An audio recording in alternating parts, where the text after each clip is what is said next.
Good morning, all. Welcome to Saturday Morning Coffee with Back to Basics Dog Training. Cheers.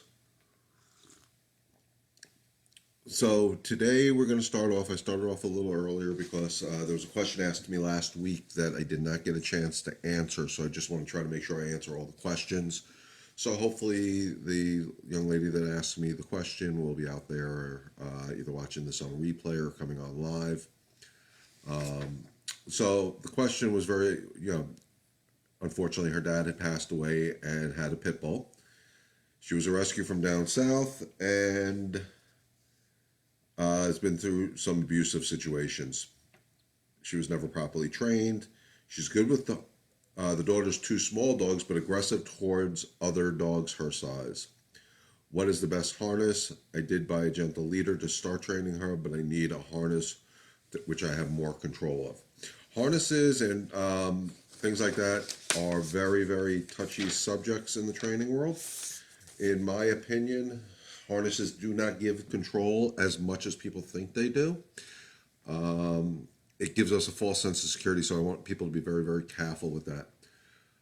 Again, I don't know the dog. I don't recommend it. I do recommend something to the effect of a slip leash, a martingale collar. There are other training tools, but without meeting the dog, I don't want to recommend any training tools. Again, be very, very careful with the harnesses out there, guys. They do give a false sense of security if you think about it. Harnesses were designed for tracking and pulling purposes. And if your dog is reactive, it may be hard to get them under control once they have that explosion of, oh my God, there's another dog there. So keep that in mind. So I just want to make sure I did answer that question from last week. Moving forward to this week. And once you're here and you're listening, if you can, just type me a little comment. Let me know where you're listening from or watching me from. I'd greatly appreciate it. I'd like to try to acknowledge everybody that is watching the video and hopefully going to get some questions. While I'm waiting for the questions, again, I'm going to start off with my weekly topic, something I've heard quite often this week while talking to some of my customers. As we all know, we're going through this pandemic. Good morning, Sylvia. How are you? I hope you're feeling better. With going through this pandemic, it's not only us humans going through it, our dogs are going through it too. We are home all the time with them. We're interrupting their sleep patterns. And I'm starting to hear a couple more issues about things that are very concerning to me. One of my customers I spoke to last night had mentioned, unfortunately, her and her family had gone through the COVID-19 disease. They all got it. Thank God they're all doing very well. God bless. But while she was in the emergency room, the doctor had mentioned to her that he's seen an uptick in dog bites. And that's the part that's concerning to me. Why are there an uptick in dog bites? Like I stated last week in our session, we're home, we're interrupting their sleep patterns. Imagine, you yourself, you come home from a hard day at work, you're laying down on the couch and the kids are constantly bothering you. You're going to snap at the kids. We're tired, we're cranky, we're irritable. Dogs get the same way, guys. It's great that we're home. It's great that I see everybody walking their dogs. But remember, they need some downtime. The kids are home. They want to play with the dog. They want to do this. They want to do that. But they really need to get out there. And we got to remember to let the dogs sleep a little bit. They are becoming cranky. They are nipping. I don't like the word biting because I don't think most of these dogs are out there biting. They're humans. I think they're more nipping and trying to control with their mouth, saying, hey, leave me alone. I'm tired. I'm cranky. Excuse me. So, again, give the dogs some space while we're all home. Love them up, but remember, give them some space. They do need that time. They need their nappy nap time, just like we do. And if you remember raising, when we raised our kids needed nappy nap time. The dogs need it too, because remember, when we're at work, they're sleeping. This is a major, major inconvenience to them as well. We all see the Facebook memes out there. People looking, dogs looking to rehome their owners because the owners aren't letting them rest enough. That's reality. So to try to eliminate that, not have people go into the emergency room because a dog nips or bites or whatever word we want to use, give them some space to chill out. Take them for their morning walk, let them rest for a few hours, play with them in the afternoon, take them for their evening walk, and then let them rest. They don't need to be, we don't need to smother them with affection 24/7. It's not fair to them. It's not fair to when we go back to work. And that's going to be the next stage I'm sure I'm going to hear about. Once this opens up and we're allowed to leave our homes and go back to work, I'm going to start getting some calls about my dog is being destructive, has separation anxiety.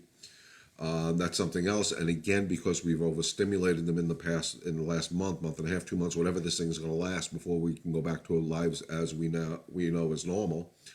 So some of the dogs are going to react in an unwanted way, and those issues could be addressed before you need a trainer to come in. Good morning. How are you today, Amy? I hope I say that right. Again, folks, if you're here, type me a note, say good morning, say something, take a sip of coffee, and say cheers. But let me know where you're listening from. I'd really appreciate that. I'm waiting for some of the questions to come rolling in. So for now, I'm just going to keep rambling on. So again, give the dog some space. Let them understand that, yes, we're home, but we still need quiet time. You need it, they need it. And like I said, you don't want to have that disaster. My dog is showing separation anxiety when life goes back to normal. Good morning, Anne Marie. How are you? I believe it's North Carolina, correct? I forget. No, you're actually out here. Sorry, wrong person. So we're going to talk about some other subjects. I'm sorry. While I'm waiting for the questions to come popping in. Good morning. How are you, Dana? Dana. I'm bad with names, so if I say it wrong, I apologize in advance, folks. The other thing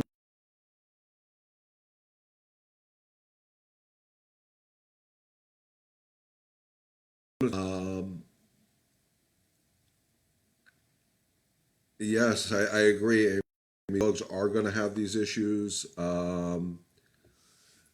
Remember, guys, I don't want to say they're human, but we're creating some problems. We're going to talk a little bit more about that. Then I was going to get into a different subject. Give them their downtime. It's real important. Let's face it, kids have a lot of energy. They're keeping these dogs riled up all day. Then they're going back to the real world. We're going back to the real world, and they're like, "Hi, Ellen, how are you?"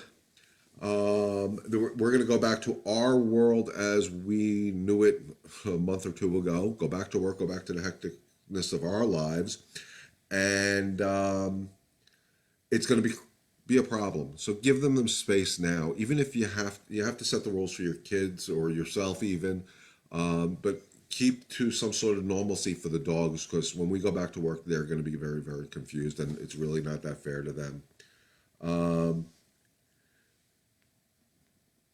Yes, Marcy sees you every week on here. She's watching now. She can say hello in the comments. Um, so, again, give them no space, even if you have to put them in a different room. As much as I don't like separating dogs from the families and stuff like that. Yes, Dana, dogs are supposed to sleep many hours a day. I looked it up a while ago. Somewhere between, I think I remember, if I remember correctly, about uh, 16 hours a day, roughly. I could be wrong on that. Don't quote me on that. I don't get much into it. We miss Clover. Clover is such a good dog. Oh my God. Give her a big kiss for me. Um, they are supposed to sleep, and we're interfering with it. Again, I use that terminology. You come home from work after a hard day or a hard week at work, and you just want to lay on your couch. Um, you get annoyed at your kids for bothering you. That's what the dogs are going to be going through. That's where the nipping that I'm hearing about is coming from, definitely. But again, they're so overstimulated right now. When we go back to life as normal, there is going to be another issue. I almost used the word pandemic, but I don't want to use that word. Um, there's going to be another issue, and it's real important. Let's set them up for success today.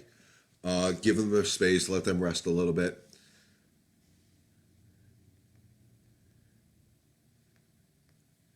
Yep. It is a lot. Again, I don't remember the exact number. You know what? I'll do the research this week and next week's. Every week, guys, I'm going to be doing this Saturday morning coffee with Back to Basics. So I'm going to give everybody a week's notice to start writing down your questions and get to me and let me know. I'm really hoping this is helping you guys. I mean, that's the goal. Together, we can help one dog, one family at a time. And this is a great media for me to get out there and try to help you guys as a service from Back to Basics to my fellow dog lovers. So the next thing I'm going to talk about is, if you watched any of my videos on YouTube, or you've heard me talk, or you've seen me on this Facebook Live thing, I talk about state of mind all the time. What do I mean by that? There's different states of mind, as we know. You're happy, you're sad, you're upset, you're mad, you're this, you're that, you're the other thing, whatever it may be.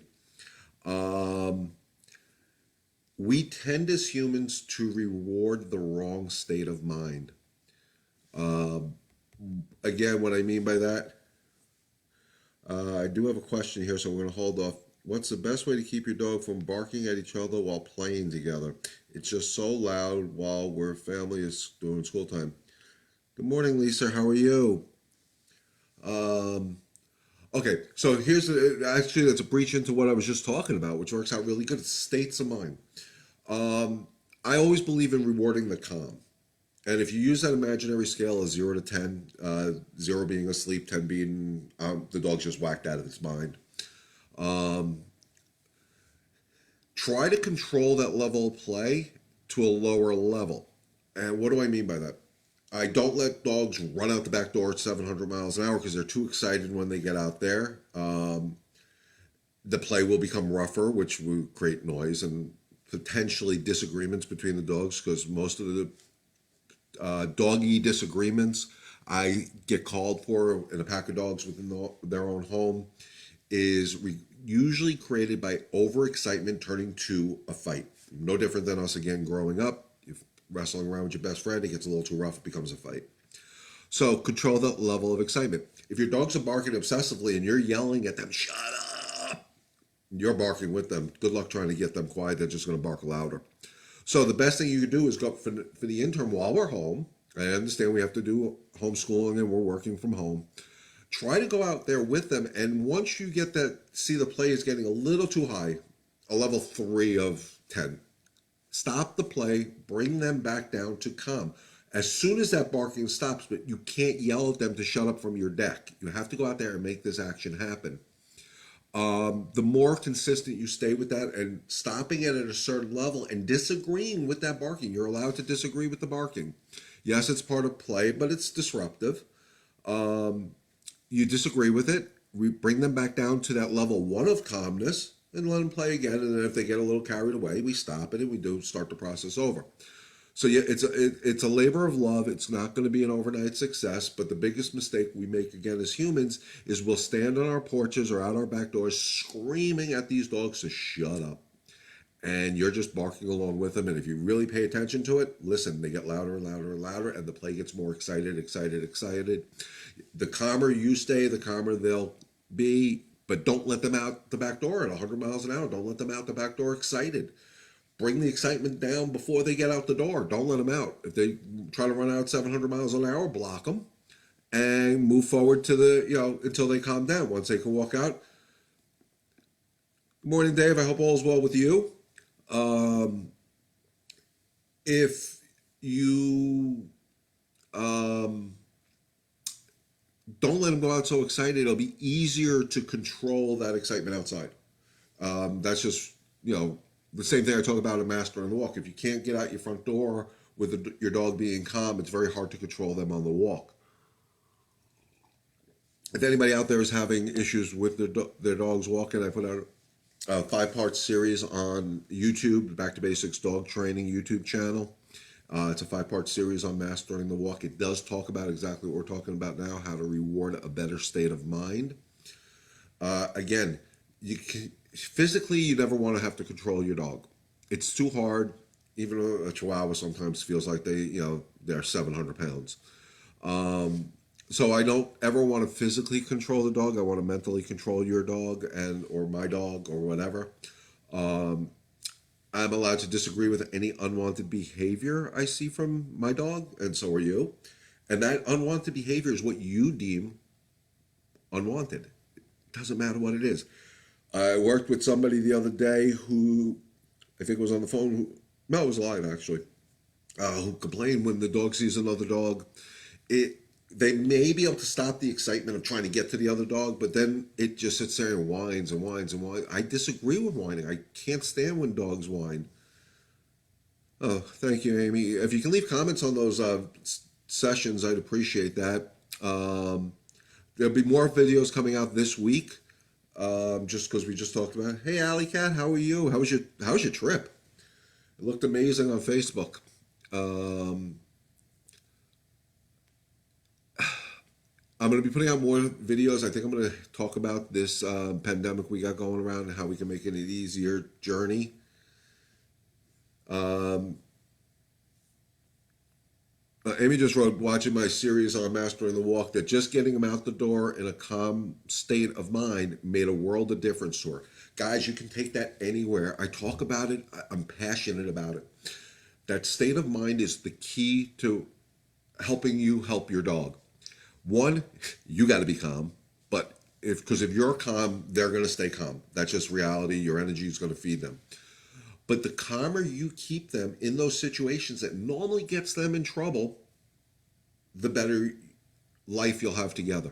And that's what I'm talking about. Even in the yard, the barking and the playing and the roughhousing, that's all fun and great until it becomes a fight between the dogs. I'm not saying all dogs will do this, but it happens more often than we think.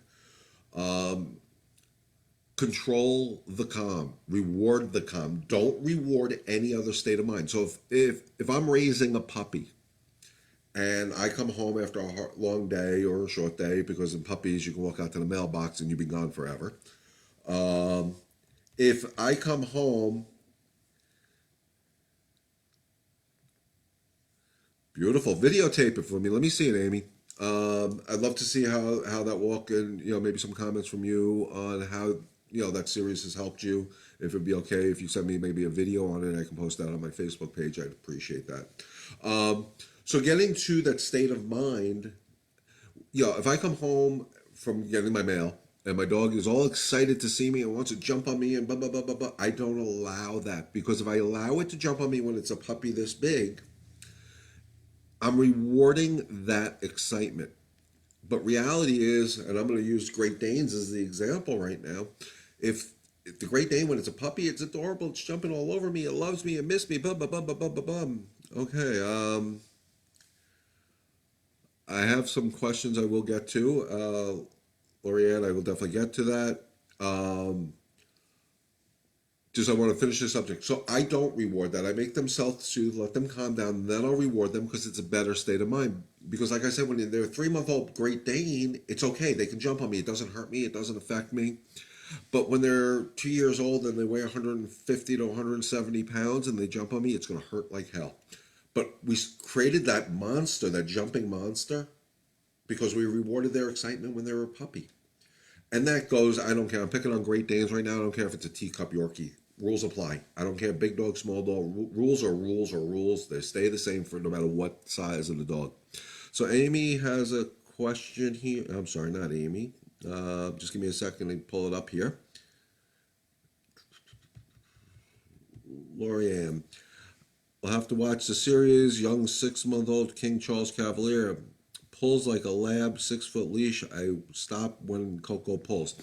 Yeah, guys, watch the video. It'll help you mentally, because I'm going to almost assume, which I hate using that word, that your little King Charles is excited before they even get out the front door. And if it's excited at that point, it's so hard to control outside. Yes, a King Charles can act like a Saint Bernard at that point when it's pulling.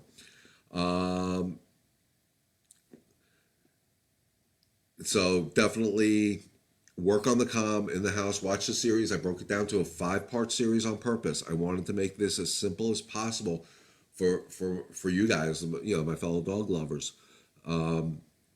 If you practice each one of those 5 steps one at a time, master episode 1. Move on to episode 2. Master episode 2. Go to step three, master, go so on and so forth. Once you master that, guys, I've said it a million times. Walking with my dog is enjoyable. Walking with a dog is enjoyable. Walking a dog sucks. It's a lot of work. And again, I don't care if it's a St. Bernard or a teacup Yorkie. If a dog is pulling, I'm not happy. Susan wrote, I need to learn this. Can't go near the leashes without both of them going absolutely crazy and feeding off each other's energy. It takes 15 minutes to get leashes on. I have one that barks at absolutely nothing, so it helps so bad. Need definitely watch my Susan. Watch my videos. Again, I keep pushing to them. You can always give me shoot me a message in here with your email address, or get in touch with me and we can discuss it further. We can do a Zoom meeting on this as well, guys. I am opening up. I have Zoom sessions going on all the time, and it seems to be very helpful for you guys. If it's a walking issue and we can meet outside, I keep social distancing in mind.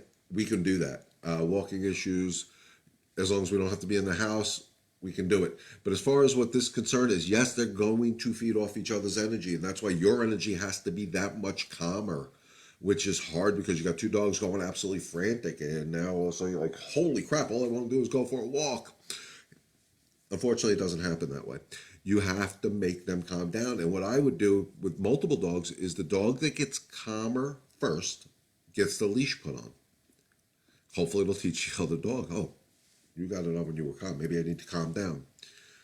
And it's okay to walk one dog at a time if that's what it takes. If you have to do this exercise to get both dogs in line, work with one dog from 12 to 1 and work the other dog from 1 to 2 or 2 to 3 or whatever.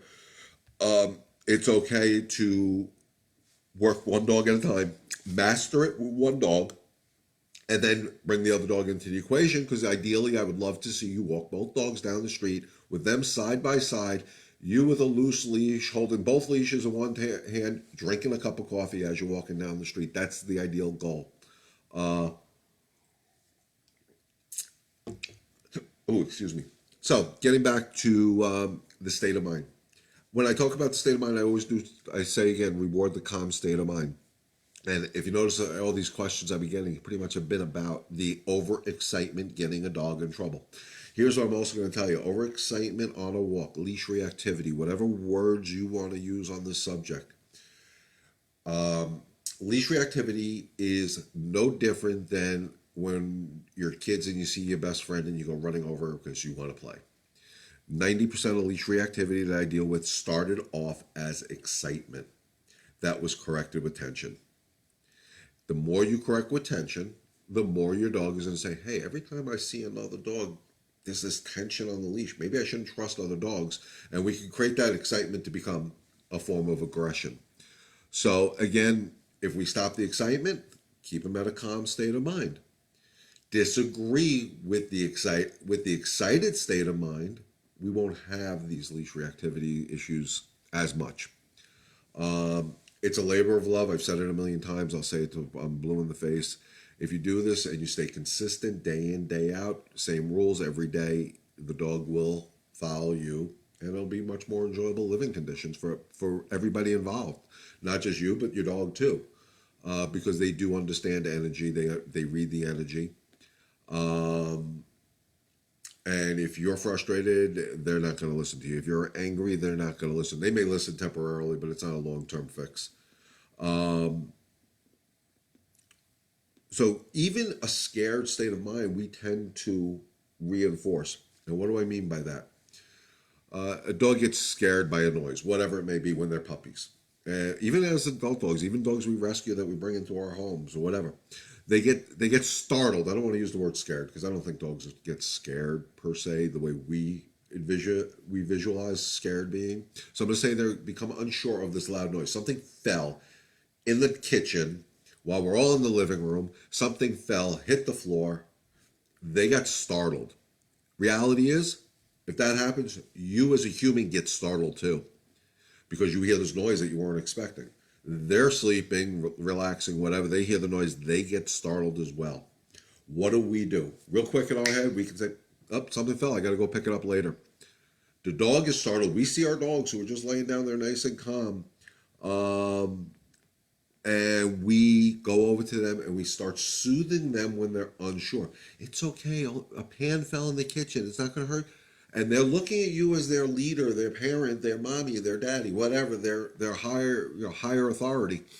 And your energy becomes weak because you feel bad for the dog because they're startled. Don't do that, because you're reinforcing that startled state of mind. Hello, cousin Susan. Um, we rewarded that state of mind by soothing them, which we think is the right thing to do, but that's human psychology, guys.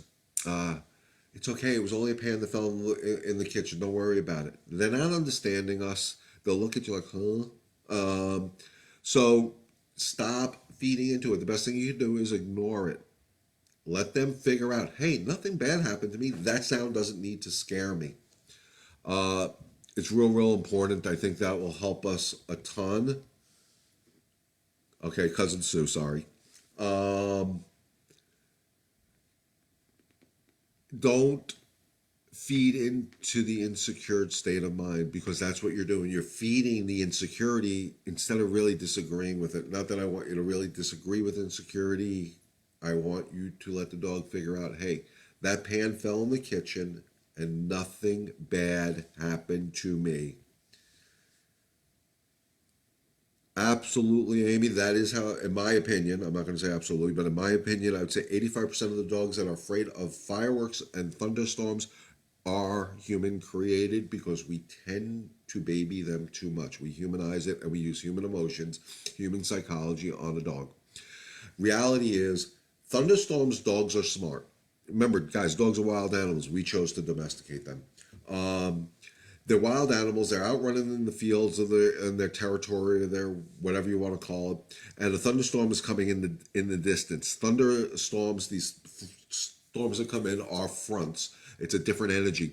They will seek shelter. Our dogs do it. Some dogs do it in the home. They sense the storm coming in, and they go to underneath the bed, underneath the table, underneath in the bathroom, in the bathtub, sometimes in a closet if they can get to it. They're smart.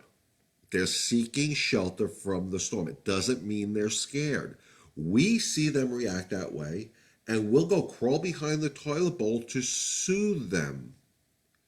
Now the noise starts, and we're soothing them because we think they're afraid, and we're reinforcing the fear of the sound that is not going to hurt them. You know, I've always said I've had dogs my whole entire life. I've never had a dog afraid of thunder or fireworks or any of that stuff, because we never fed into the nonsense of it. It's no different than having a kid afraid of the dark. You're not going to leave every freaking light on in your house. You're not going to say, it's okay, it's dark, we'll leave it. We're not going to baby it. We're going to kind of use human psychology. It's okay. There's no boogeyman under your bed. But you're going to wean them away from the fear by, first having maybe a bedroom light on, then maybe a night light, and eventually no light. With the dogs, if you have a dog that's already pre-existent to sounds and is exhibiting those behaviors, best thing to do, download thunder, download fireworks sounds on your iPhone, your iPad, whatever the other one, the Droid thing. Download the sounds, start them at a low volume with your dog on a leash, and go about normal business. So if you're going to do this exercise when you're sitting on your couch, have the dog on the leash calmly. Just start playing the sounds at a low volume. And when your dog doesn't react to it, praise them. Reward them for not reacting to it. Then go up another level on the volume. Go through the whole process again. Work it up. Volume 1 up to volume 2. Master volume 2, go to volume 3. Master volume 3, go to volume 4. Take the time to do it. You can actually, I've worked dogs through this fear. I can't tell you how many dogs I've worked through this fear of sounds just by taking the time to reintroduce the sounds as a positive, not a negative. And if you notice, I use the word positive, and I'm not talking about tree training. I'm not talking about positive reward. I'm talking about being positive in what I do.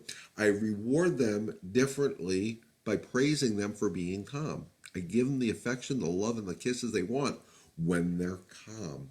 I don't give it to them when they're showing me an unwanted behavior. If you want to give them treats, you can. Nobody's saying you can't. I just don't want a society of obese dogs. But they work. They live to work, make us happy. And if you watch them, when you're happy, they're happy. Uh, if you're mad, they're mad. They act differently. If you're sad, they pick it up. So they read your energy. You don't have to say anything that you're sad. The dogs know when you're sad. Um, they will come over to you. You don't have to say anything. They'll pick it up before your human companions pick it up because they're all about energy. They understand. So when you're in a good mood because they did good, they'll puff up their chest. They'll be happy. They'll be wanting to get that more often than not. And that's how we get rid of some bad behavior, unwanted behaviors. We don't get angry. Remember, I have the trademark saying, no anger, no frustration, no nonsense. No anger, no frustration. Anger and frustration isn't in the dog's world. It's in the human world. So let's get rid of it. It's a useless thing for us as far as our everyday lives. But the no nonsense approach is if you don't like a behavior, it's okay to disagree with that behavior, to teach them what you want. And I've said it. I've said it on these live chats. I've said it on most of my videos. I think I have anyway. That it's great that we say no and our dog stops. That's phenomenal. But how about teaching the dog how to get the yes? That's more important part of training than just saying no. Teach the dog how to get that yes, how to get mommy and daddy to feel real happy and proud that this is my dog. This is the dog that I could not take out on a leash for a walk around my neighborhood 2 weeks ago. And now today, look at me. I have a dog that stays right by my side. I can go anywhere. If I want to take this dog to Main Street, Port Jeff, I know I can trust my dog to do what I asked because I took the time to turn that no into a yes, and my dog is proud of itself, and I'm proud of my dog. It goes a long way. It's a better way for us to feel in public. I don't want to hear that you're embarrassed to walk your dog in public. There's no reason for that. Once all this stuff breaks, guys, I'm going to try to dedicate some time to help more and more people with the walk. We're going to be doing some pack walks down in Port Jeff for anybody who is in the Long Island area. The more pack walks we do, I think the more beneficial it'll be for all dogs. We'll start off probably in the grassy field by the ice skating rink if anybody's familiar with it. Not sure when we're going to be able to do that. Because I don't feel like walking around with people wearing a bunch of masks. Because I don't know how these masks and the dogs how the dogs are going to react to people wearing masks. Because they do understand body language and energy, and your face gives away a lot to a dog. It gives the dog a lot of clues. So I'm not sure about how this mask thing is going to work with dogs yet. Good morning, Gary. How's everything upstate? So we are going to be doing our pack walks in Port Jeff. I may try to set up in some other parks. I'm not sure yet, just to change up atmospheres. But I'm going to try to put those out. Usually those will be on a weekend in the late afternoon. Just because I think that'll be easier for everybody. So hopefully sunshiny, nice, warm days, not hot, not too cold, not rainy.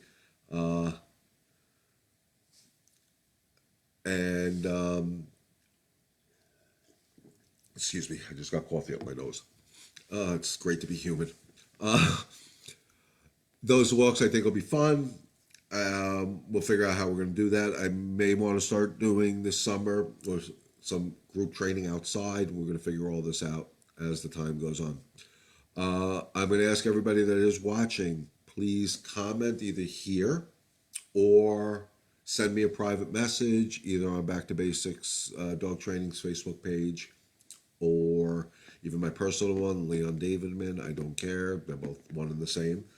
Any things you guys want me to address via the video mode on YouTube, I'll try to do my best to produce the video to help you. Because I think if I help you, I can help somebody, your neighbor, who's having the same problem that doesn't even realize they're having the same problem. So with all that being said, I don't see any more questions coming up. So we're going to wrap this up pretty soon.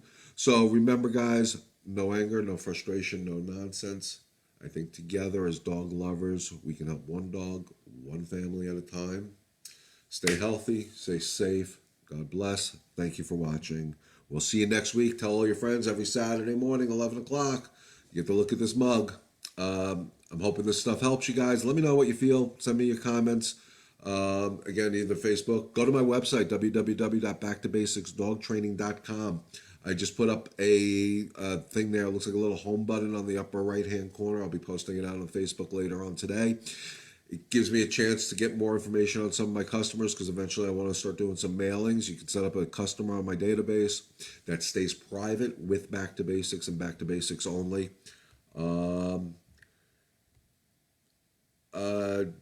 I will do a series on separation anxiety, Kristen. That's great. If you have a specific question, I don't have to run right now. If you have a specific question, Kristen, just type it in here. We'll try to answer it right now so the rest of the world can hear us. I'd love to have the opportunity to talk to you about how I deal with separation anxiety. It may help you. If not, we can figure out another way of doing things. But go to my www.backtobasicsdogtraining.com. In the upper right-hand corner, you'll see a little house-looking icon thing. Please go in there, put in your information, set up an account on my website. If I do any mailings or anything like that, or anything new, I may shoot you an email. Thank you. And the more I can get out there to the public, the happier I'll be, because like I said, it's about helping one dog, one family at a time, and it's crucial to me. Amy, thank you for watching again. Thanks for watching my videos. Send me that video. I'm very curious. I want to see. And if you can describe how the dog was, or if you have video of the dog before you watched my series, send me both. This way we can show it out to the people and they can see that, following a couple of what I consider very easy steps, it will definitely, may help them out to have a more enjoyable walk. I think I have more than one question. 6-month-old, and he really hasn't been left alone with anyone back in the house. All right, so that may be something we have to deal with a little bit one-on-one.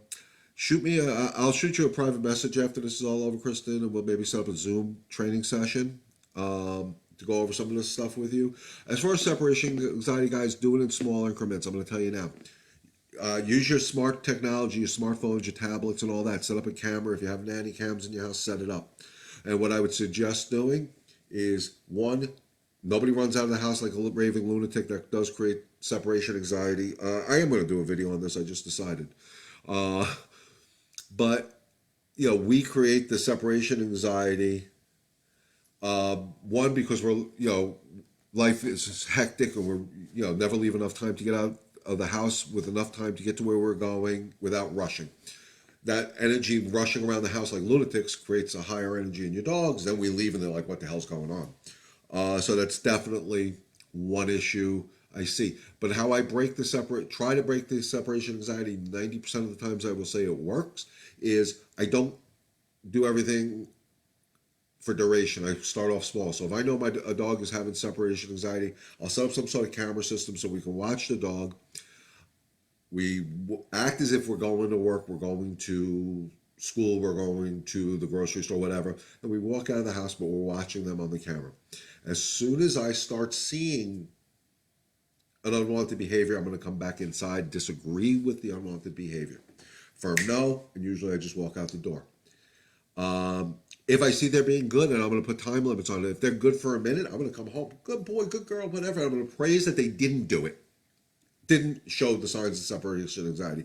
The next time I leave the house, it may be 2 minutes. And if they do good, I'll come back in after 2 minutes. And maybe then I'll stretch it to 5 minutes. And I'll work it up to where I can stay outside for an hour. Because if you can stay outside for an hour, the odds are your dog is probably going to get the hint that, man, I get praised when I do good, when I don't whine, cry, eat the furniture, or whatever. But every time I whine, cried, or whatever, I got that no. So you got to combine both. So if I'm outside and we did it for 2 minutes and he's doing real good, and I'm now up to that 5-minute mark, and at 3 minutes and 33 seconds, I start seeing an unwanted behavior, I'm going to come back in, nope, and then I'm going to start the 2 minute, or I'm going to back up to the 2 minute place. And in 2 minutes, they don't react. Good boy, good girl. Hang out a few minutes, walk out again, see if I can get to the 5 minutes. And it's just teaching them every time they make that unwanted behavior, that something, they're not going to get the positive reward, for lack of better terms. So I hope that made sense. Separation anxiety is I would say 99% of the time it's human created. I can go into, and I will go into it in this war, in my opinion, how it's created. Uh, I think I'm pretty accurate on what I'm thinking on separation anxiety. Of course, there'll be people that differ from me. So again, with that being said, Kristen, I'll send you a private message. We'll set up something. And in the meantime, everybody stay healthy, stay safe. Have a great weekend. Thanks for watching. See you next Saturday at 11 o'clock for more Coffee with Back to Basics Dog Training. God bless. Stay safe.